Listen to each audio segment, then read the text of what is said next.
হবিগঞ্জ জেলার বাহুবল উপজেলার উত্তর হাবিজপুর গ্রামের কৃষক দুলাল ভাইয়ের এই জমিতে একই সাথে দেখুন মুখী কচুর পাশেই এই যে টমেটোর গাছ রয়েছে, গ্রীষ্মকালীন টমেটো। এই প্রত্যেকটি গাছে কিন্তু টমেটো ধরা পড়েছে এবং মুখী কচুও কিন্তু বড় হচ্ছে। টমেটোর গাছ সরানো হবে, মুখী কচু গাছ থাকবে। আমরা এই বিষয়ে কথা বলবো দিমুরা কৃষি ব্লকের উপসহকারী কৃষি কর্মকর্তা শামীম ভাই কিন্তু দুলাল ভাইকে, কৃষক দুলাল ভাইকে পরামর্শ দিয়েছেন।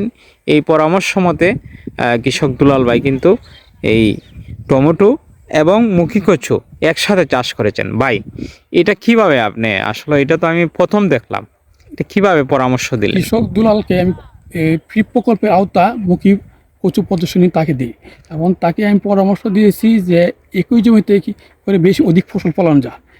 মানে একই দিনে একই সময়ে সে টমেটো লাগাইছে, আবার মুখী কচু লাগাইছে।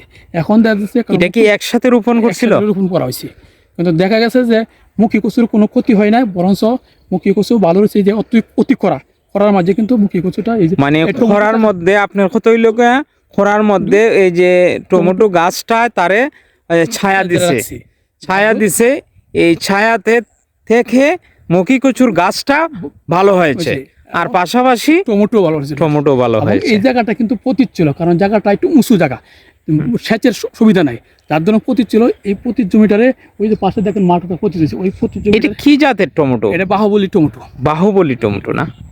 বাহুবলী টমেটো কিন্তু আরো চাষ হয়েছে, কিন্তু এইভাবে নয়, মুখী কচুর সাথে আবার টমেটো চাষ এটা হয় নাই না।